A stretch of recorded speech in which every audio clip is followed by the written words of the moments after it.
Hey.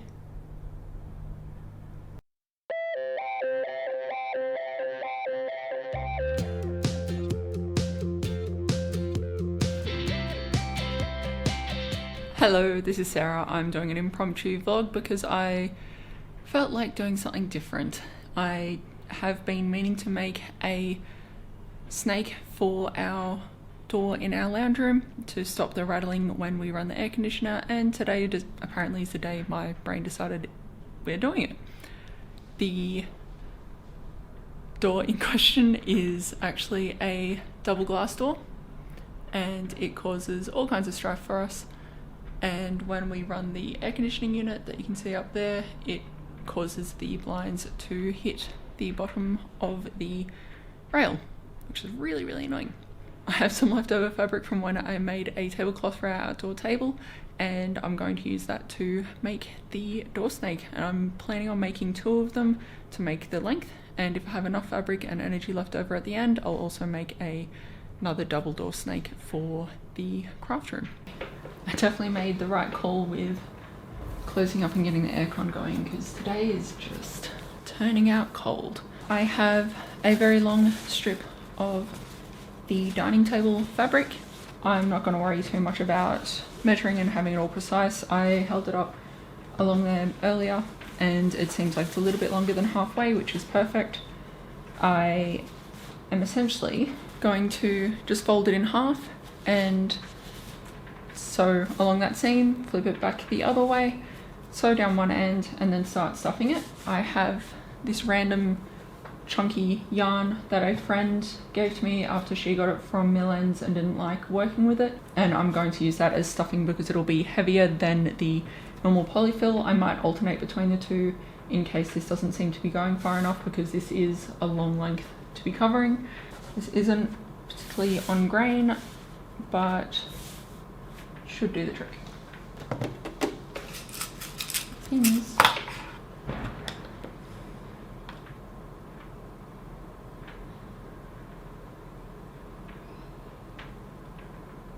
I'm gonna be cheeky. So, wow, it's yellow in here. Is that better? Yeah, there we go. I did consider pinning it all and doing it from there, but I'm gonna be a rebel and just hope that it doesn't mangle it too badly. And I am wearing my headset because I am listening to various YouTubers do the YouTube thing. And I'm going to start from this end so that the selvage edge is the one that I'm following, because that's going to be straighter than whatever's happening on the other side. I'm not too worried about this being straight.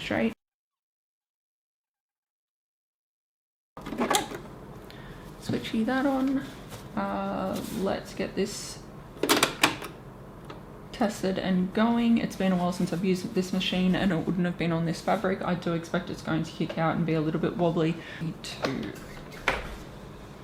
I'm expecting it to kick out and be a little bit wobbly, and I'll need to adjust the tension a bit. It has been at least a few months since I've used my machine, so we'll see what happens.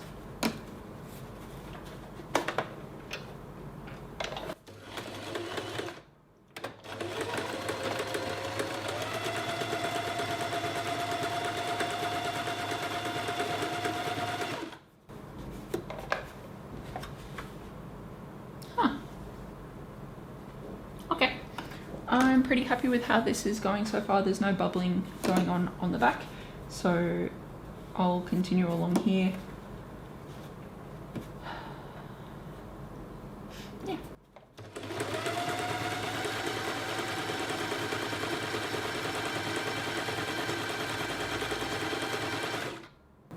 The true question is going to be, how's my bobbin going? But all right.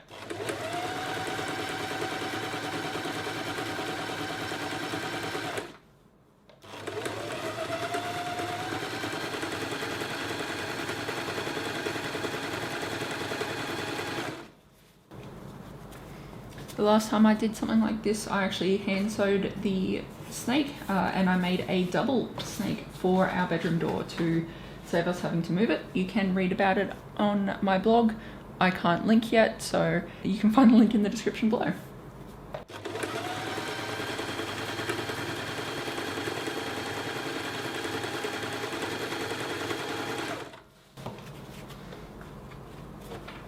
Cool.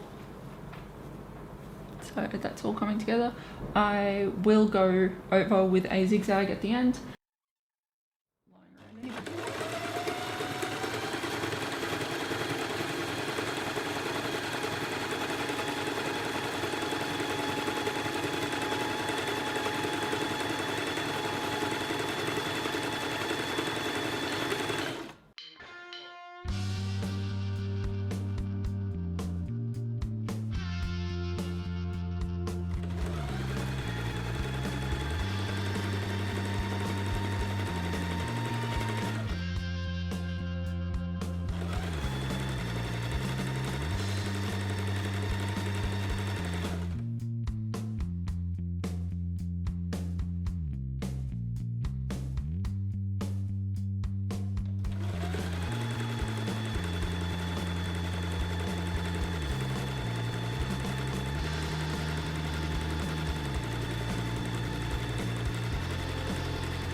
Okay, now to fit it all back through the other way with a good old zigzag.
So, bobbin is completely out.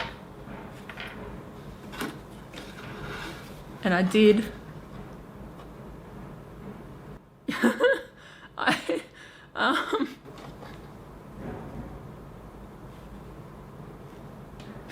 okay. It was meant to be. I don't fucking know, that was wild.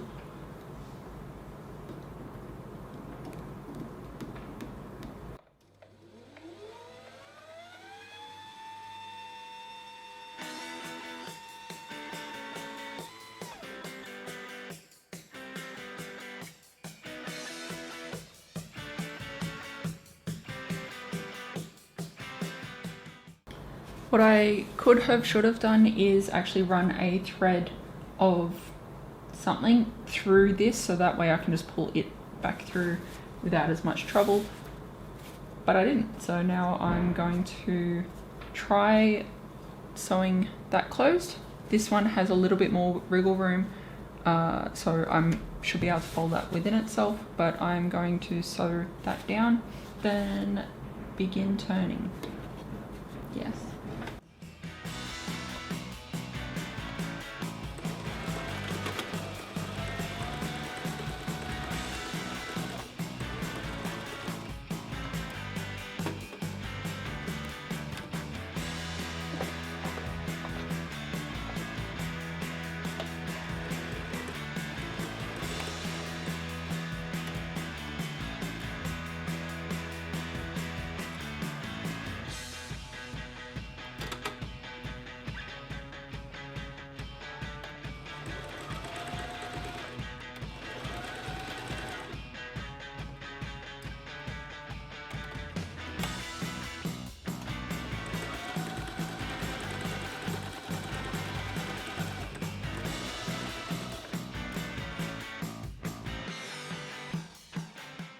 So at this point I have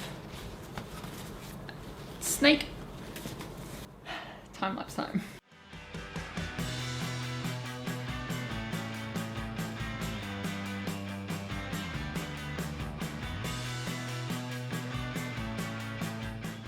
It is always interesting doing craft things for a specific house, and I think a part of what makes me put off starting craft things which are specific to a property is I've ended up with several things that don't work anymore in the next property. So at our last house or apartment, we had several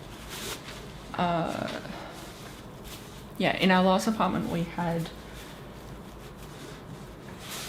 awful blinds in them that I absolutely hated, so we took those down and put them into the garage for storage, and instead we hung some rods and I made some curtains for them, and that was really cool, even if they were really badly done, but they did the trick and they looked pretty and they made the space ours.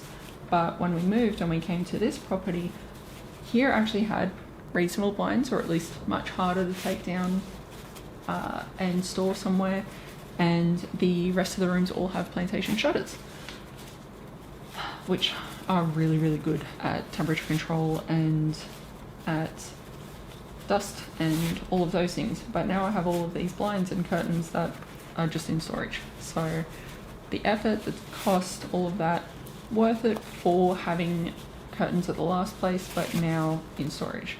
And I do wonder how often I end up putting off starting a project to improve our property and our home, because I know that there's going to come a time where it's not needed anymore. But in doing so, I end up have it not last as long. So I put off making the curtains last time for months and months. So rather than having it worthwhile for a full year, they were only really worthwhile. We only really used them for 6 months.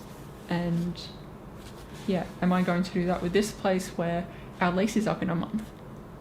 I've been meaning to do this for a very long time, particularly once winter hit and we needed to use the AC for heating, because right now this is actually on heating, it's not on cold, because it is in early spring at the moment and our apartment is really cold. For example, okay, it is now 23 degrees with the heater running and hitting the thermometer, but before that it was sitting at 15 for most of today, obviously Celsius. Yeah, so we had put off doing all of this work, and I do wonder if it is because I know that this isn't really going to be useful in the next property, because how many places are going to need a snake that is 3 meters long or 4 meters long?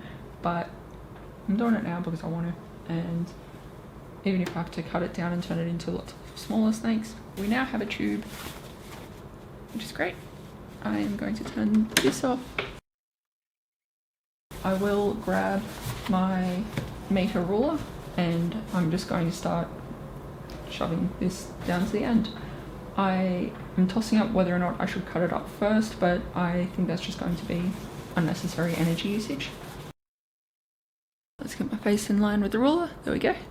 This is my meter ruler. Let's begin with the smaller of the 2 yarns.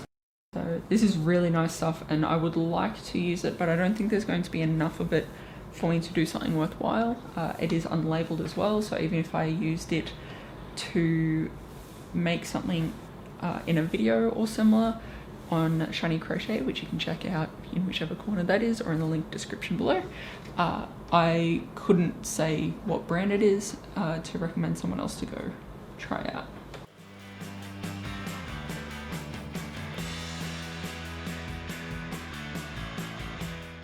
I want the very start of the tail to be nice and sturdy and thick, and then further in the middle is when I might transition over to the polyfill fiber, because that way if you can get the tails, like the 2 ends in place, I think it's going to be easier to when rearranging it.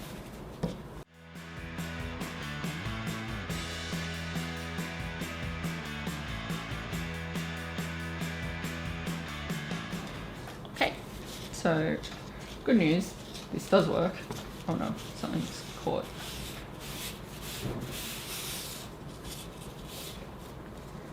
Hey. So as expected, it's taking a lot of yarn to do not that much of a space. So I'm going to put a bit more through. Actually, I'm going to put all of this down through to this first end because I think that the blue is going to go further.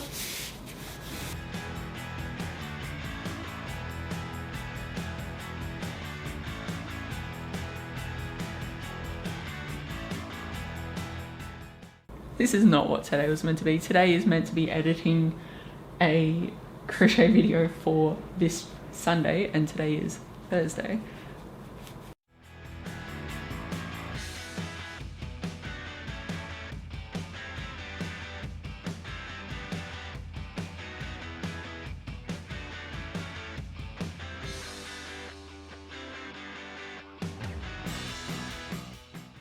This is a great break, honestly, for my eyes. I was starting to get a bit of a headache and eye strain from being on the computer every day for weeks now, and I do try and take some time off from it and do other things, whether it's cooking the small amount that I can cook and with embroidery. But with the embroidery, I'm still really focusing on something quite close to my face, and so it's still very straining, even if it's not a screen strain that's happening.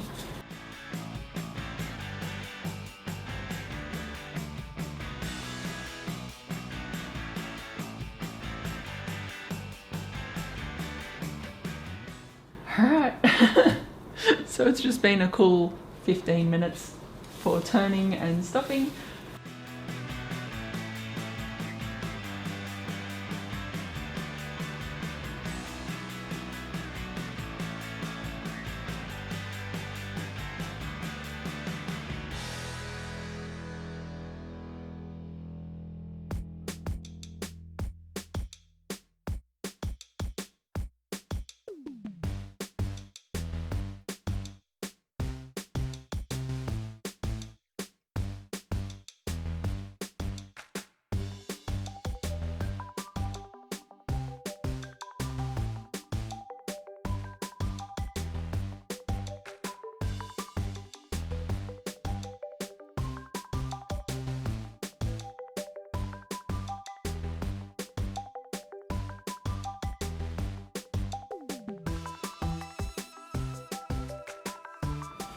Oh, I don't like that.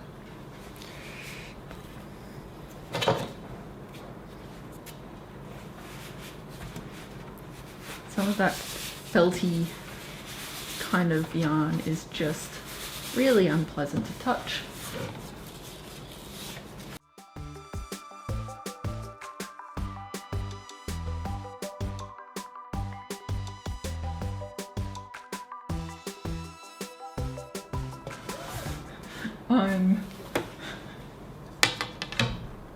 It's halfway.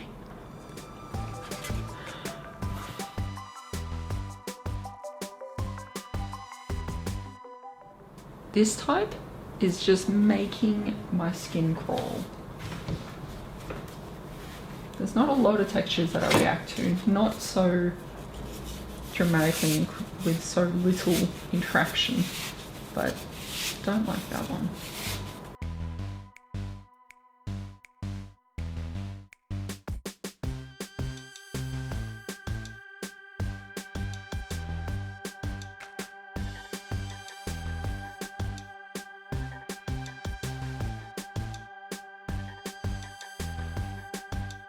Alright, I'm gonna go check what else I can use as stuffing, because yeah, I forgot about polyfill being needed. Whoops.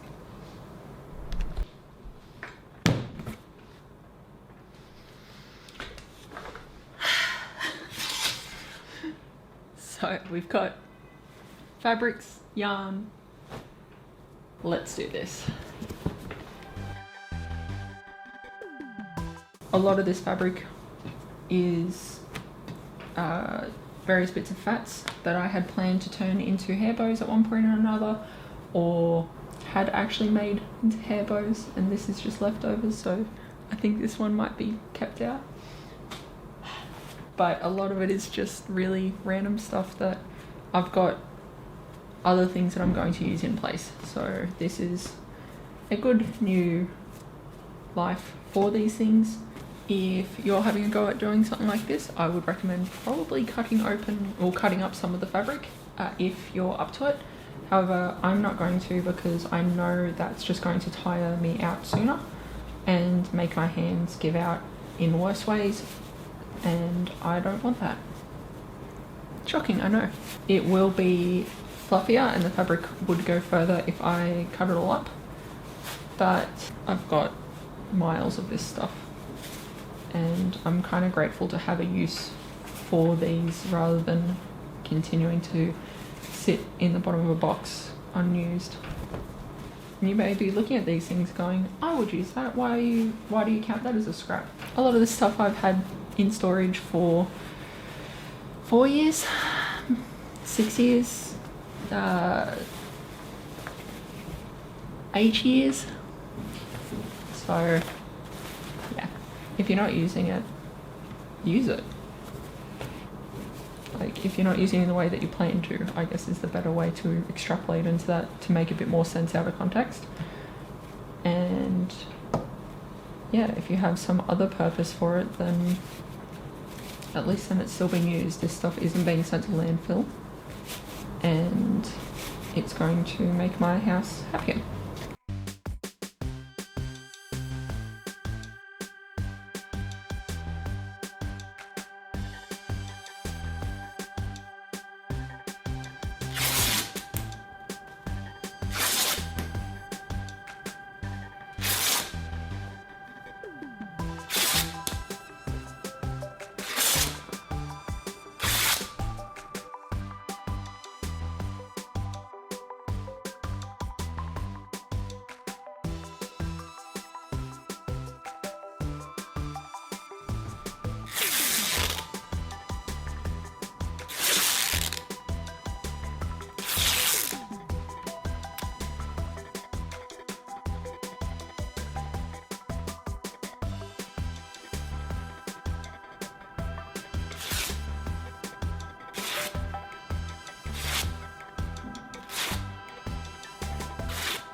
So I've got some of this fabric, which is a weird stretchy, not fabric, yarn. There we go. So this yarn has a weird stretch to it that also manages to be rather thready looking. I haven't tried using it, but I can already tell I don't want to. So I'm going to use some of this also to finish this one off. And then we'll close up the end and away we go. I think we've all ended up with craft supplies that are just kind of existing, and sometimes you will have an actual plan for it, and that's great. And yeah, but if you're overwhelmed by the number of to start projects, it can be worthwhile having that hard discussion with yourself on why aren't I starting that project. If it's purely you've got other ones that are in the way first and you are sincerely going to get to it, great. But if you have gone to start a new project and you look at that one and go, nah, take a moment to consider why no. Is it because you aren't sure how to start? Is it because you actually don't really want that thing as much as you thought you did? Have your circumstances changed? Has your taste changed? I found a bag that had a dress that I was planning on making, which had the pattern, it had the fabric, it had buttons, zipper, even the thread. Like, I had everything planned out for this thing and I just needed to do it. And initially I didn't start it because I was daunted by the pattern. And then once I was like, no, I can do this, this will be fine, and I actually stopped and looked at it, I decided I didn't want that type of dress anymore. I didn't want that style of cut, and having an entire dress of that particular print would have been really overwhelming. So I scrapped it. I sold actually no, I think I gave away. Yeah, I would have given away the pattern. It just went to salvos or to similar. And the fabric was instead used to make a circle skirt. And I wear that circle skirt quite a lot. And get a lot of comments on it because it is very unusual and bright. But because it's just a skirt, I can pair it with other things, and that tends to be more the way that I dress. If I had continued to be like, no, I'm gonna do it, and storing it away, that would still be on my shelf today because, yeah, I had changed my mind on what I wanted to do.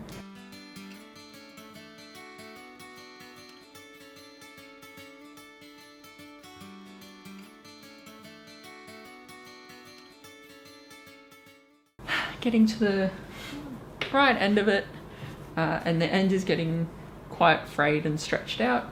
This fabric does have quite a stretch to it, which is surprising for the way that it feels.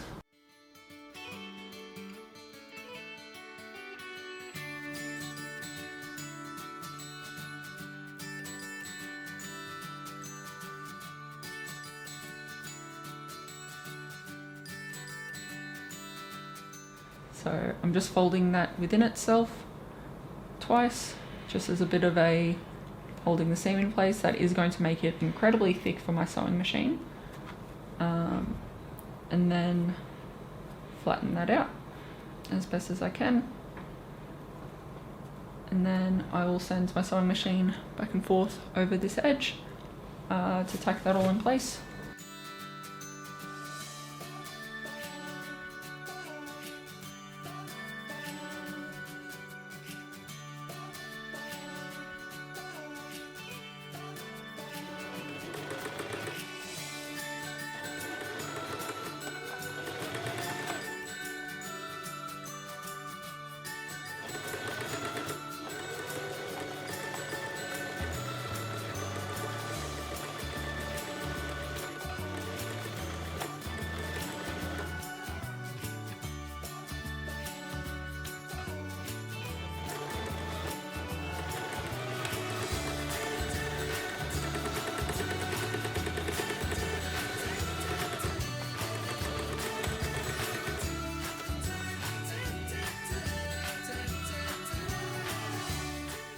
So the two ends are a little bit mangled together, but they are there, and the frayed seams are going to be folded within itself. So it is a bit of a, I don't know enough about sewing to really say what that would be, but that's not going to come apart on its own. And now we can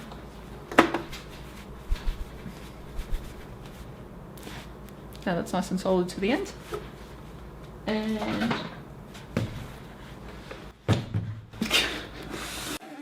done. Okay, so I'm going to take a moment and move the pedals and yoga mat, which are currently holding the blinds in place while the heater runs, so that you can experience the full joy that is this clattering mess.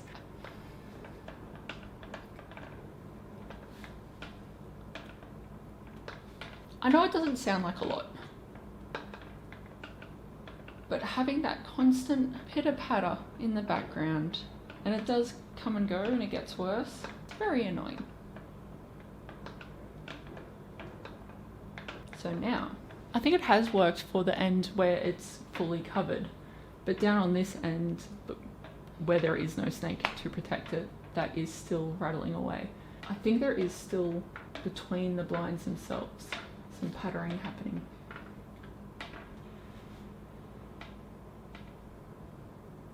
Cool, so that actually works better. I've just inserted it down in front of the blind so that it's just holding it flush up against the window.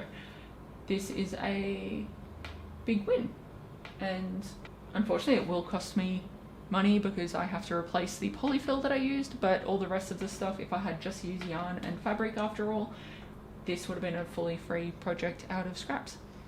Let's try centering it and see if that can capture enough of the blinds that it's all held in place, and maybe I'll just do the one snake and call it good. I do think that this end down here is still going to be a bit of a problem occasionally, just when the airflow builds up, but handy dandy yoga mat is going to resolve that.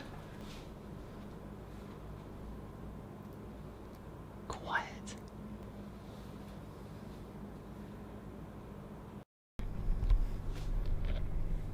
Can I get it?